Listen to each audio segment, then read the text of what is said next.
بسم اللہ الرحمن الرحیم۔ تقریباً 10 یا 15 منٹ بعد اس نے ایک ٹیکسی رکوائی اور اپنے فلیٹ کی طرف روانہ ہو گیا۔ شام ہو رہی تھی، سارا دن بھاگ دوڑ میں گزرا تھا اور بڑی شدت سے گرما گرم کافی کے ایک کپ کی ضرورت محسوس کر رہا تھا۔ فلیٹ میں جولیا اور صفدر موجود ملے۔ ایسے حالات میں عمران فلیٹ سے رخصت ہوا تھا کہ وہ بات کے حالات معلوم کیے بغیر وہاں سے جا ہی نہیں سکتے تھے۔ کیا رہا؟ جولیا نے چھوٹتے ہی پوچھا۔ بہت کچھ، عمران آرام کرسی پر ڈھیر ہوتا ہوا بولا۔ پھر ہانک لگائی۔ ابے سلیمان، کافی لا۔ کیا قصہ تھا باس؟ جوزف قریب آ کر بولا۔ وہ بہت زیادہ سنجیدہ نظر آ رہا تھا۔ تمہیں پھر بتاؤں گا، باہر ٹھہرو۔ مطلب یہ کہ تمہیں اب سنجیدگی سے باڈی گارڈ کے فرائض انجام دینے ہوں گے۔ میں سمجھ گیا باس۔ جوزف نے ایڑیاں بجائیں اور باہر نکل گیا۔ عمران نے آہستہ آہستہ انہیں بتایا کہ اس پر کیا گزری تھی۔ اور تم اس آدمی کو وہیں گلی میں چھوڑ آئے؟ جولیا نے حیرت سے کہا۔ پھر کیا کرتا؟ متنبہ کر لیتا اسے۔ اس کے ذریعے تم اصل سازشی تک پہنچ سکتے تھے۔ اوہ، بڑی بھول ہوئی۔ عمران پیشانی پر ہاتھ مار کر بولا۔ یہ سامنے کی بات تو میری سمجھ ہی میں نہیں آئی تھی۔ صفدر ہنسنے لگا اور جولیا چڑ گئی۔ انہیں عقل مند بنانے سے کیا فائدہ؟ صفدر بولا۔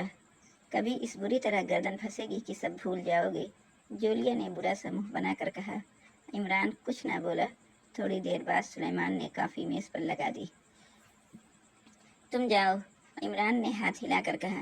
یہ محترمہ جانتی ہیں کہ کافی کیسے بنائی جاتی ہے۔ جولیا تھوڑی بہت اردو سمجھ لیتی تھی۔ اٹھتی ہوئی صفدر سے بولی، تم چل رہے ہو یا بیٹھو گے؟ بہتر ہے تم جاؤ، میں آج عمران صاحب کو تنہا نہیں چھوڑ سکتا۔ کافی؟ عمران نے میز کی طرف ہاتھ اٹھا کر کہا۔ شکریہ۔ جولیا کا لہجہ تلخ تھا۔ وہ تیزی سے چلتی ہوئی کمرے سے نکل گئی۔ صفدر اٹھ کر کافی بنانے لگا تھا۔ اس نے کہا، انسپکٹر والا حادثہ آپ کے لیے الجھن کا باعث بن سکتا ہے۔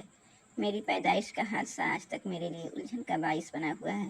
عمران نے لاپرواہی سے شانوں کو جنبش دی اور ہاتھ بڑھا کر فون پر بلیک زیرو کے نمبر ڈائل کیے اور دوسری طرف سے جواب ملنے پر ماؤتھ پیس میں بولا، ہیلو، کیا رہا؟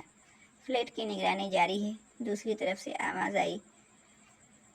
6:45 بجے ایک لمبا تڑنگا آدمی فلیٹ میں داخل ہوا تھا۔ زخمی معلوم ہوتا ہے، سر پر پٹیاں بندھی ہوئی ہیں اور کپڑوں پر خون کے دھبے بھی دیکھے گئے ہیں۔ فلیٹ پر نیم پلیٹ بھی ہے یا نہیں؟ جی ہاں، نیم پلیٹ پر PH درانی تحریر ہے۔ گڈ، اسے کسی وقت بھی نظر سے اوجھل نہ ہونے دیا جائے۔ ریسیور رکھ کر عمران نے صفدر کی طرف دیکھے بغیر کافی کی پیالی اٹھائی اور ہلکی سی چسکی لے کر پھر رکھ دی۔ کون تھا؟ صفدر نے پوچھا۔ ہے ایک آدمی جو اکثر میرے لیے کام کرتا رہتا ہے، عمران نے لاپرواہی سے کہا۔ ہمارے لائق کوئی خدمت؟ صفدر مسکرایا۔ شکریہ، یہ فی الحال میرا نجی معاملہ ہے۔ تم لوگ سرکاری آدمی ہو، تمہارا چیف شاید اسے پسند نہ کرے۔ چیف؟ صفدر نے طویل سانس لی۔ آپ اس کے لیے کیا کچھ نہیں کرتے رہتے؟ مفت تو نہیں کرتا، معقول رقم ملتی ہے۔ بہرحال آپ بری طرح پھنس گئے ہیں۔ عرصے سے کسی خاص قسم کی تفریح کا موقع نہیں ملا تھا۔ وقت اچھا گزرے گا، لیکن ایک بات آج تک میری سمجھ میں نہ آ سکی۔ کون سی بات؟ یہی کہ عام طور پر آپ کے نجی معاملات آخرکار سیکریٹ سروس ہی کے کیس بن جاتے ہیں۔ اکثر میں نے بھی حالات کی ان ستم ظریفیوں پر غور کیا ہے، لیکن کسی خاص نتیجے پر نہیں پہنچ سکا۔ پھر اب کیا ارادہ ہے؟ فی الحال صبر کے علاوہ اور کوئی چارہ نہیں، عمران نے طویل سانس لے کر کہا۔ آپ کی قد آدم تصویر اور پھٹے پرانے جوتے کے تصور ہی سے ہنسی آتی ہے۔ کسی ایسے ہی آدمی کی حرکت معلوم ہوتی ہے جو آپ سے بہت زیادہ جلا ہوا ہو۔ عمران کچھ نہ بولا۔ دفعتاً فون کی گھنٹی بجی۔ اس نے ہاتھ بڑھا کر ریسیور اٹھا لیا۔ دوسری طرف سے سر سلطان کی آواز آئی۔ تم گھر پر موجود ہو؟ عمران: جی ہاں۔ فیاض کی رپورٹ کے مطابق فریم اور اسٹول پر واضح قسم کے نشانات ملے ہیں، لیکن وہ مرنے والے یا گونگے ملازم کی انگلیوں کے نشانات سے مماثلت نہیں رکھتے۔ مجھے یقین تھا کہ ایسا ہی ہوا ہوگا۔ عمران نے ٹھنڈی سانس لی، لیکن دھماکے کے ساتھ پھٹنے والے پتھر کے ٹکڑوں کا کیمیائی تجزیہ انہیں پتھر نہیں ثابت کر سکا۔ وہ بعض کیمیکل سے تیار کیا گیا تھا۔ بہت محتاط رہو، خصوصیت سے اس کا خیال رکھو کہ تمہاری ضمانت دینے کو کسی قسم کی پریشانی کا سامنا نہ کرنا پڑے۔ سر سلطان نے اس کے جواب کا انتظار کیے بغیر دوسری طرف سے سلسلہ منقطع کر دیا۔ ریسیور رکھ کر عمران آرام کرسی کی پشت سے ٹک گیا۔ صفدر استفہامیہ انداز میں اس کی طرف دیکھ رہا تھا۔ میں کسی کام نہ آ سکوں گا؟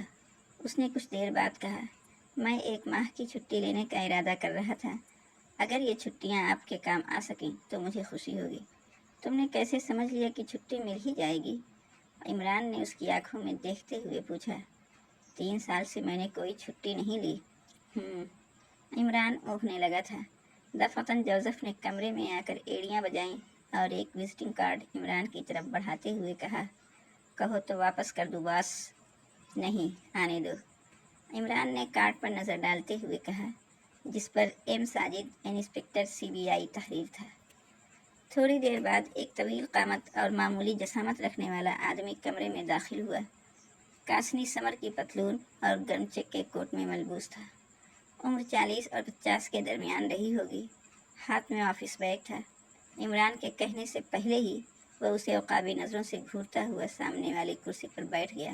علی عمران، اس نے آہستہ سے کہا۔